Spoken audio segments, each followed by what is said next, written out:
Estamos acá con el doctor Gabriel Aravena. Él es doctor en filosofía por la Universidad Nacional de Chile. La Universidad Católica de Chile. Ahí está. Una de las mentes más prodigiosas de San Juan, así que no decimos eso. No, eso no es verdad. No es verdad. Bueno, y agradecerle el regalo que nos ha traído de Café La Rosa de 25 de mayo, que es de su propiedad. Muchísimas gracias. Bueno, muchas gracias por la invitación, Germán. Aquí estamos. Hablemos de educación. ¿Qué hablamos de cuando hablamos de una buena educación? Muy bien. Yo hoy quería proponer esta pregunta, ¿sí? ¿Qué significa una buena enseñanza, en principio? ¿Sí? Porque a veces la asociamos también con educación. Entonces, no es lo mismo cuando hablamos de enseñanza, claro, que cuando hablamos de educación. Lo podemos asociar, pero tiene, digamos, contextos distintos. Bien. Entonces, cuando generalmente nos preguntamos por qué significa una buena enseñanza, los padres, ¿sí? O las personas que tenemos a cargo, niños o personas en etapa escolar, o en secundario o en la universidad, generalmente nos remitimos a si esta institución educativa tiene buena calidad, ¿sí? Educativa, o la calidad de contenidos que enseña, ¿sí? Entonces, yo no soy un pedagogo, pero vengo de la rama de la filosofía y en realidad lo que propongo es una reflexión más que buscar los argumentos que han dado distintos pedagogos, filósofos, sociólogos, personas que reflexionan o estudian en torno a la educación con respecto a esta pregunta. Lo que sí estamos todos de acuerdo es que es una pregunta que significa una buena enseñanza que atraviesa distintas disciplinas o distintas personas dedicadas a esta reflexión. Lo primero que tenemos que decir es que no es solamente calidad, ¿sí? O cantidad de contenidos, sino que implica algo más, ¿sí? Primero, tenemos que visualizar que el acto pedagógico, ¿sí? O las actividades de enseñanza no se dan netamente en las escuelas, ¿sí? En la escolaridad. ¿Sí? Hay espacios no formales. Recién escuchaba a Fátima que hablaba, por ejemplo, la gente dedicada a educación en las empresas, ¿sí? Hay ya empresas, instituciones, agrupaciones no gubernamentales, los museos, por ejemplo, los medios masivos de comunicación, que de alguna manera, sin la finalidad de enseñar, están también transmitiendo o haciendo este acto educativo. Entonces, no es solamente, para distinguir primero, algo de la institución escolar o de las instituciones escolares. Y por otro lado, está asociada directamente a uno de los puntos o de los extremos de este proceso educativo, que es el alumno y el docente, ¿sí?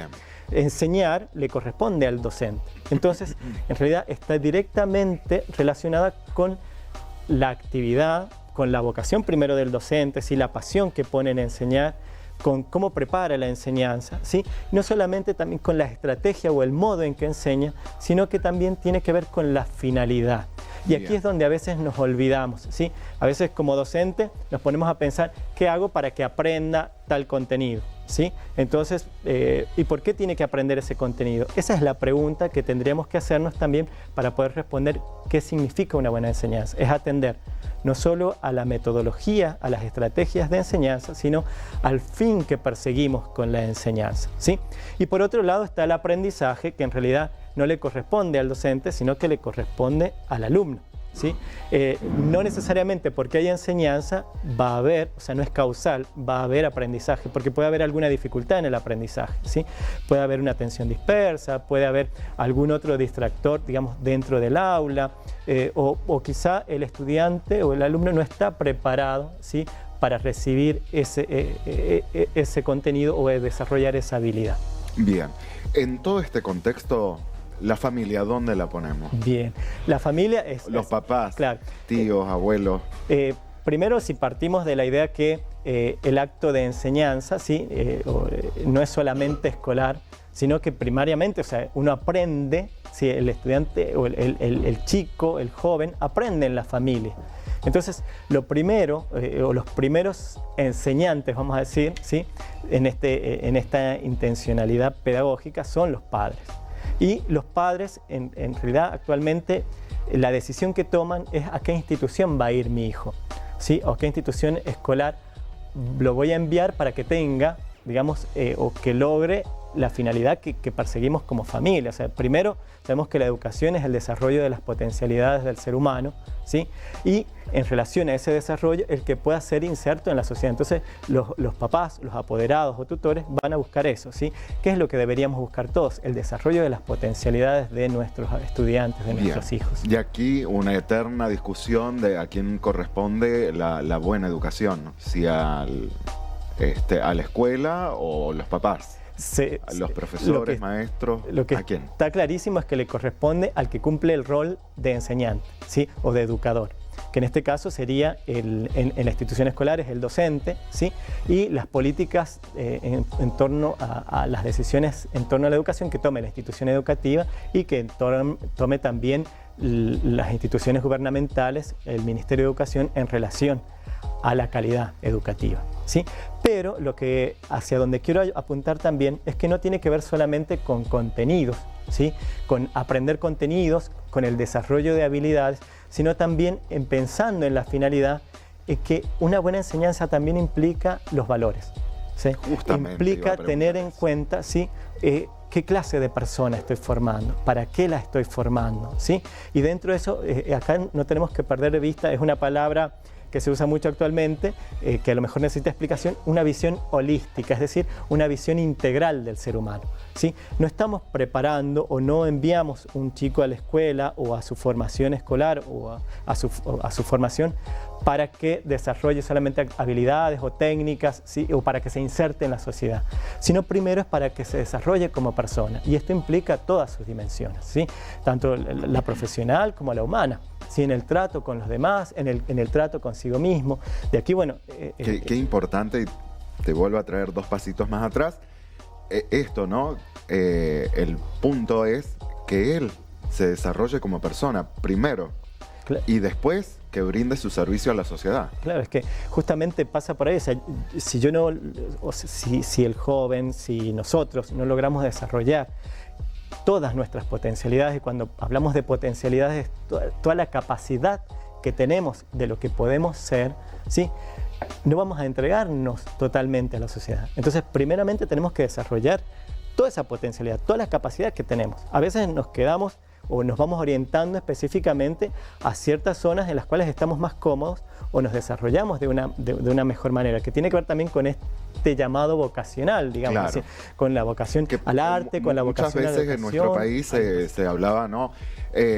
Yo fui doctor, hablaba su papá, mi hijo tiene que ser doctor también. Claro, no necesariamente. Esa es una visión justamente que es lo que nos ha venido llevando en educación hasta no hace mucho, o sea, hasta recién en 1993, en el primer Congreso Iberoamericano de Educación, que se hizo en La Coruña, en España, es donde se empiezan a preguntar entran otras temáticas en relación a la educación, que tienen que ver justamente con el docente reflexivo, justamente con la seguridad psicológica del estudiante en el contexto áulico. Es decir, cuando hablamos de seguridad psicológica, es decir, que el estudiante se sienta cómodo para aprender. Si antes no, o sea, era ahí, los docentes no pensábamos tanto en que algún estudiante tenía alguna dificultad en el aprendizaje, sino que todos tenían que aprender todo. Bien. Todos entraban al aula, todos tenían que aprender. Y lo mismo pasaba con que el mandato familiar, decir, bueno, tiene que ser médico, tiene que ser empresario, tiene que ser abogado. Claro que los adolescentes, sobre todo, necesitan ser guiados, ¿sí? Que es una etapa en la cual posibilidades tienen muchas, ¿sí? Pero necesita ser guiado para, descubrir cuáles son sus potencialidades, hacia dónde se orienta un poco mejor.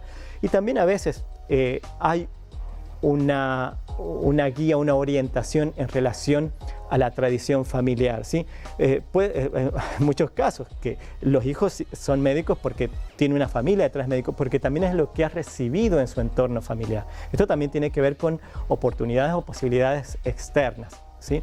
Yo siempre cuento, voy a contar algo personal. Cuando yo estaba haciendo mi doctorado en Chile, me acuerdo que me encontré con otros compañeros que ya me habían sacado 15 años de ventaja en lectura y en conocimiento de idiomas, porque se habían criado en un entorno donde los padres, por ejemplo, hablaban francés, hablaban alemán, o sus vacaciones de verano sus desafíos eran leer no sé cuántos libros, ¿sí? Cosas que han tenido que ver también con factores externos. Muy bien.